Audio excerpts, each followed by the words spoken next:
तमिलनाडु और केरल विधानसभा चुनाव के नतीजों को लेकर जो एग्जिट पोल आया उसमें एक्स फैक्टर क्या है, चर्चा का बिंदु क्या क्या है तमिलनाडु और केरल में। तमिलनाडु और केरल विधानसभा चुनाव के नतीजों को लेकर अनुमान जो आया है, दोनों राज्यों के एग्जिट पोल पर बहस छिड़ गई है। तमिलनाडु में एग्जिट पोल को लेकर अलग अलग अनुमान लगाए गए हैं। किसी ने डीएमके गठबंधन को आगे दिखाया तो किसी ने एनडीए को।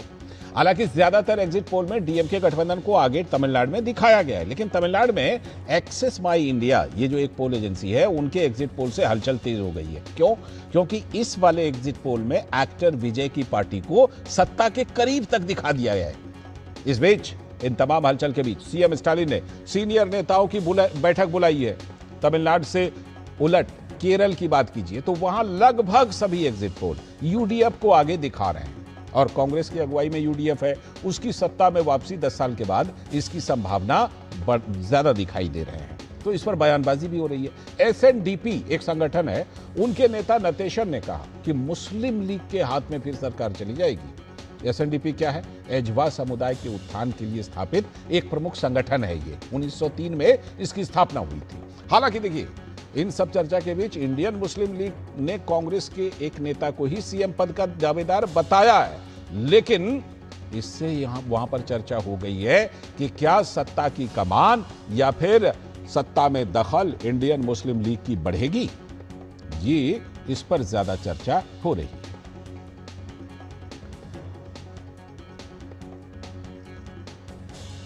तो तमिलनाडु और केरल पर बहरहाल प्रतिक्रिया क्या आ रही है? कांग्रेस के नेता कार्ति चिदम्बरम का कहना है कि नतीजों का इंतजार कर रहे हैं। एग्जिट पोल की अटकलों पर तो उनको भरोसा नहीं है। Every political party, every alliance and every candidate is confident. I have never met a political party, political alliance or a candidate who is not confident. So everybody is confident and have faced the election. So we will see what happens on Monday. और जो report में हमने बताई, केरलम में SNDP योगम जो संगठन है, उसके नेता वेल्लापल्ली नतेशन का कहना है कि यदि केरल में यूडीएफ सत्ता में आई तो मुस्लिम लीग का ही शासन होगा और राज्य में इससे अराजकता फैल जाएगी।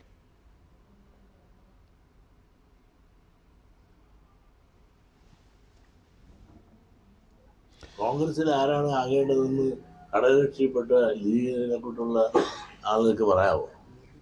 പറയുന്നില്ല. കോൺഗ്രസിൽ ആരാകണമെന്ന് കോൺഗ്രസ്സുകാരാ പറയേണ്ടത്. അവരുടെ പാർലമെന്ററി പാർട്ടി കൂടി ആരായിരിക്കണമെന്ന് അവർ തീരുമാനിക്കണം.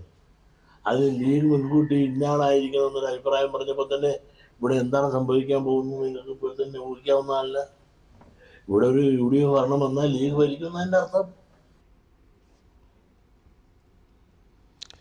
तो केरलम को लेकर जो ये बयान है, इस बयान से हलचल बढ़ गई है। विवेक रंजन हमारे संवाददाता इस पर जुड़ चुके हैं हमारे साथ केरलम से जानकारी देने के लिए। विवेक रंजन को लाइए स्क्रीन पर।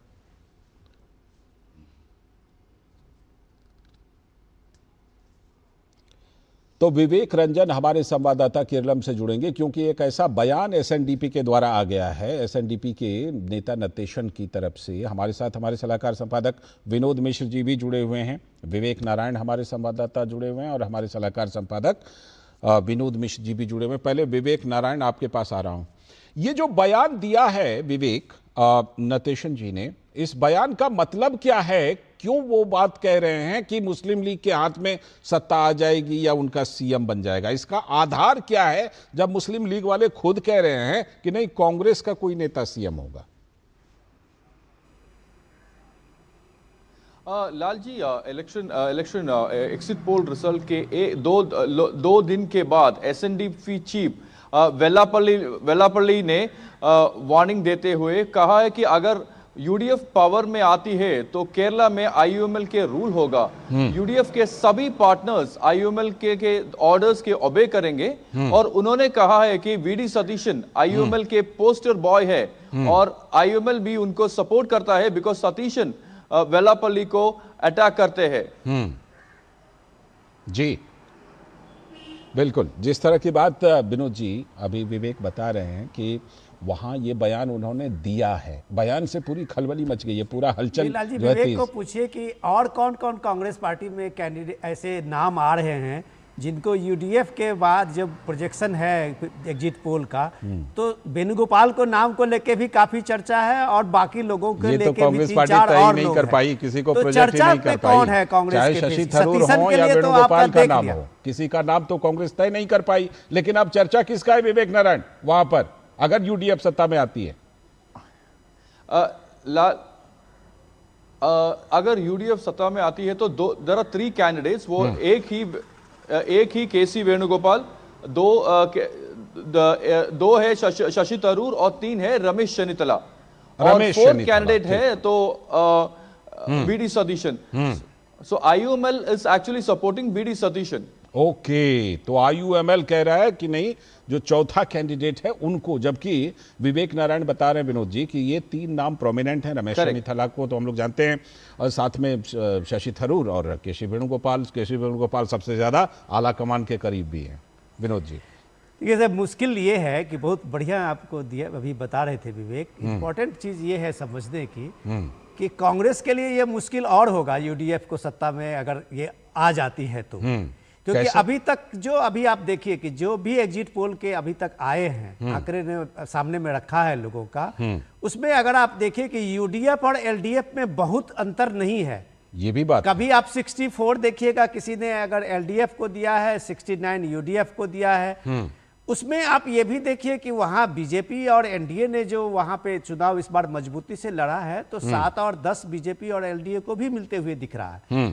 तो अगर वहां पे किसी भी पार्टी को, किसी भी गुट को, अगर वहां पे जो मैजिक का फिगर है वो उसको पूरा नहीं होता है, तो जाहिर सी बात है कि कोई संभावना देख रहे हैं क्या? दूसरा जो है उसमें कई फैक्टर हो सकते हैं कि सीएम के चॉइस में कौन होंगे।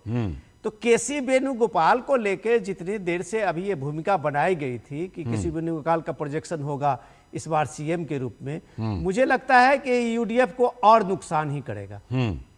इसमें अभी यूडीएफ का जितना भी अभी दिखा रहा है एलडीएफ का ठीक है कि एंटी इनकम्बेंसी का बहुत बड़ा विजन के खिलाफ में रहा है, और बीजेपी ने जिस तरह स्ट्रांग से वहां पे इलेक्शन लड़ा है, तो ओवरऑल वामपंथी गुट का जो है उसमें नुकसान तो हुआ है।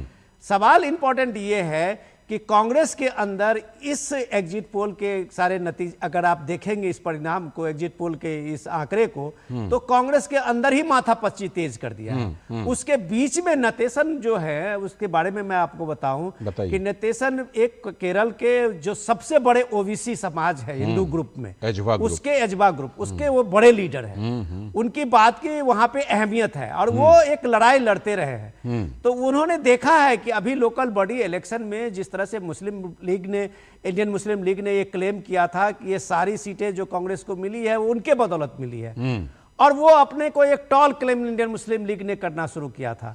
तो यही चीज वो बता रहे हैं कि सतीशन और इंडियन मुस्लिम लीग का जो अपना रिदम बनाया है कम्युनिकेशन, तो वो एक तरह से सावधान कर रहे हैं कि यूडीएफ अगर ये भूल से ये बात करती है, सतीशन को आगे लाता है, जो अभी इंडियन मुस्लिम लीग ने उनका नाम रखा है सामने में, तो ये नतीजे इसके बड़े बुरे परिणाम होंगे, क्योंकि इस राज्य में फिर से एक तरह का राइट और दूसरी तरह के वायलेंस की संभावना बढ़ जाएगी। तो ये संभावना है। लेकिन आपका जो तमिलनाडु का एक्स फैक्टर है, वो लालजी सबसे दिलचस्प बना दिया है इस पूरे इलेक्शन सिनेरियो का। एक्टर विजय वाला, जो एक्टर विजय वाला जो है, एक एक्सिस बाय इंडिया ने अगर विजय को ये दिया है, तो तमिलनाडु में सबसे ज्यादा हलचल इसी बात को लेके है कि क्या सचमुच में ये एक एमजीआर वाला वो स्थिति तमिलनाडु में फिर से हो रही है कि एमजीआर, जब तक आप याद रखिए कि एमजीआर जब तक रहे तमिलनाडु में डीएमके कभी पनप नहीं पाया था, करुणानिधि मुख्यमंत्री नहीं बन पाए थे।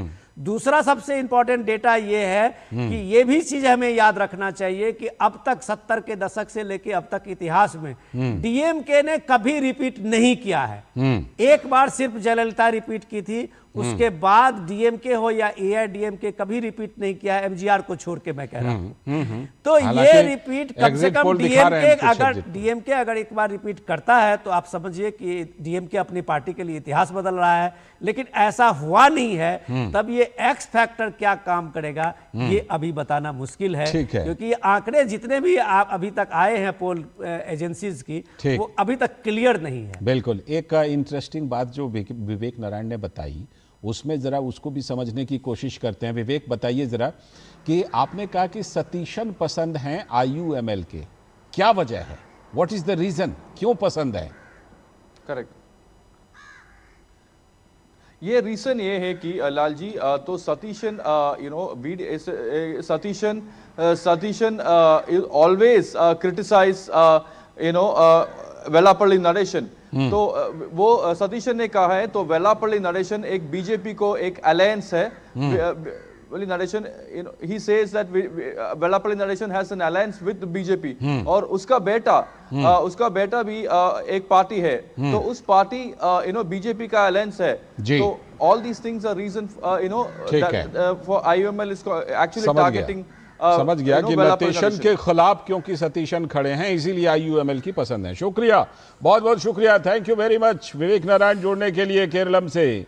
और विनोद जी, आपका भी बहुत बहुत शुक्रिया। और आगे हम बात करेंगे कि पंजाब में क्या कुछ चल रहा है, लेकिन एक छोटा सा ब्रेक ले लेते हैं।